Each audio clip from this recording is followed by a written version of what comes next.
Right, we're going to talk to three people now who are really familiar with the workings of the beauty industry. Celebrity makeup artist and author Lan Wean-Graylis, who's painted the faces of Paloma Faith and Emma Bunton, and was also a guest judge for BBC Three's Glow Up.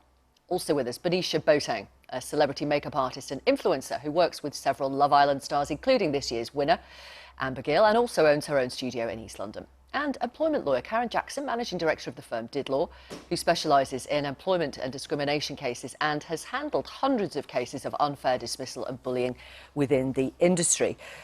Welcome all of you. Thank you very much for coming on the programme. Why is bullying such a problem in the beauty industry?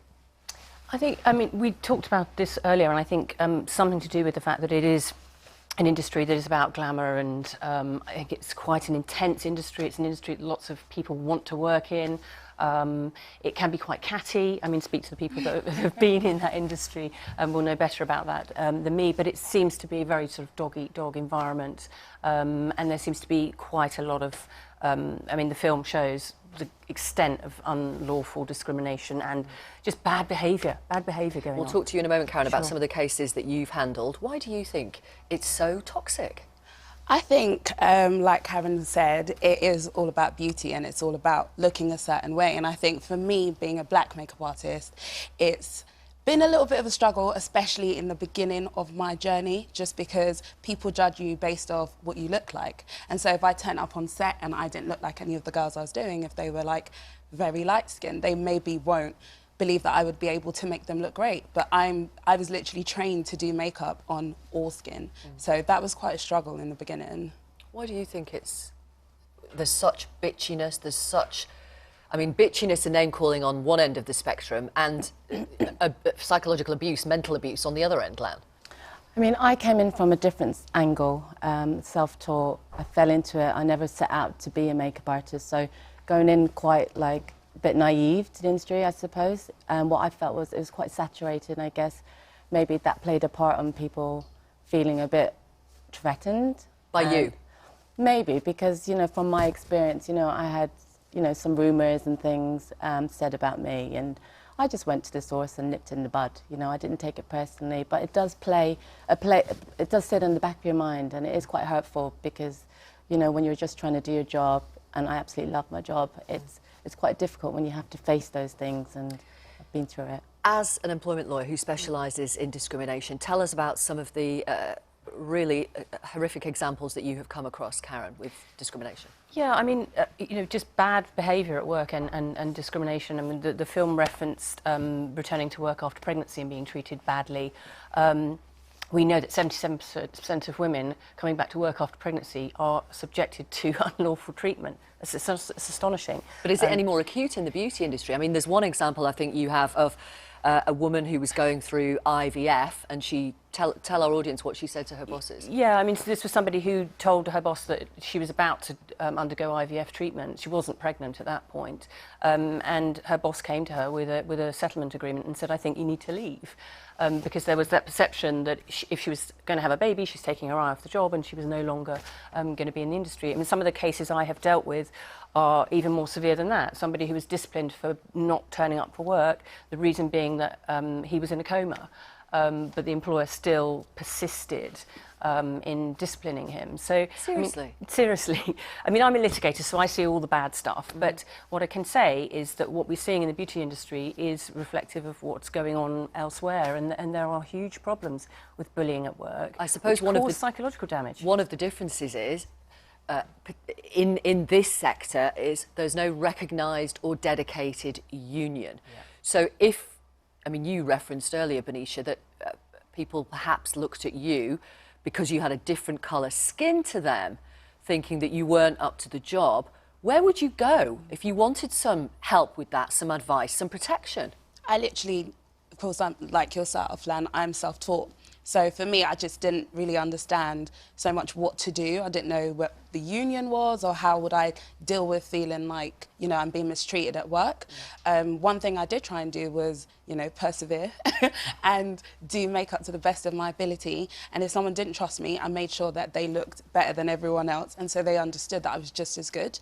And I think that's kind of like the best attitude to have. It's a brilliant work ethic, but it's not going to work for everybody, is it? That's with some of the absolutely right. discrimination, with some of the bullying that we're talking about today. I mean, the Beauty Council, the British Beauty Council, as a result of our reporter Ellie Costello's investigation, is suggesting there needs to be some kind of independent body where all the freelancers in the beauty sector could go to if there was an issue. Yeah, I believe that it'd be really nice to feel, get more support and to feel more protected, because me been through a similar case, you know, where I had to find help. You know, I ended up looking to my agent because I'm from a session world. I had an agent who then put me through to a lawyer, and then I spent like 4 years fighting for my name. What was that you know. issue? You were being, what, traduced or bullied? Well, it wasn't bullied, but it was just like a higher company, you know, just... Don't name names, obviously. Obviously, yeah.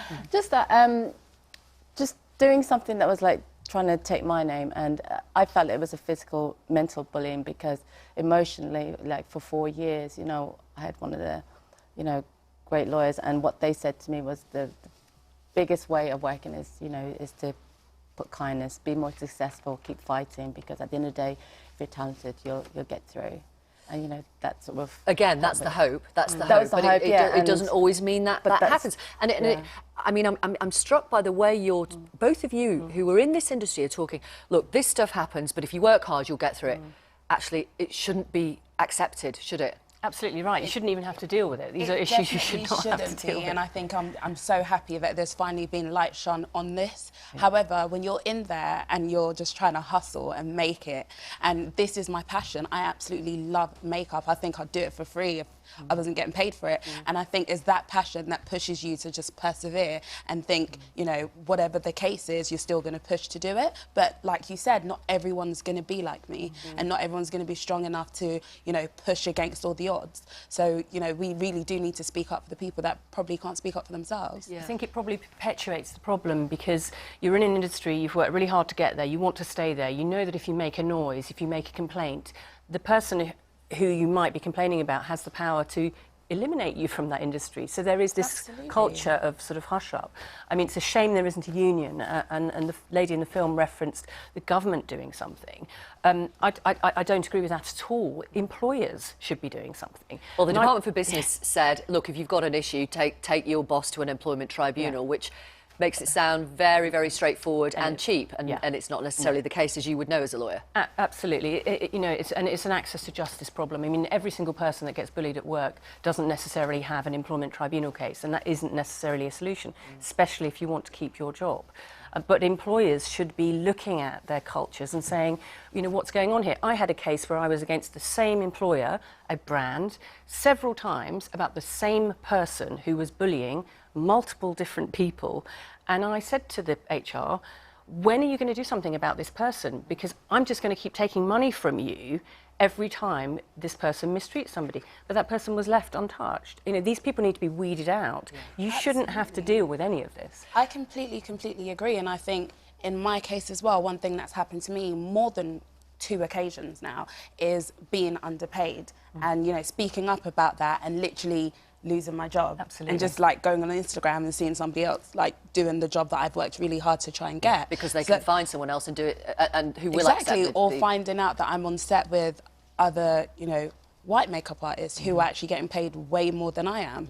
And that's hurtful. So it just makes you feel like, are you crazy? Okay, let me read this message. I've worked on a makeup counter for 2.5 years in 3 different stores. The whole beauty department environment is the most toxic environment I've ever worked in. It's completely broken my self-esteem. And even though the company I worked for was a positive attitude one, the whole experience gave me the worst mental health, and I hit rock bottom. There'll no doubt be more comments and experiences from our audience. In the meantime, thank you so much for coming on the programme. Lan, Benicia and Karen, thank you very much. Really appreciate your insight this morning. It's something we're going to keep following. Thank you.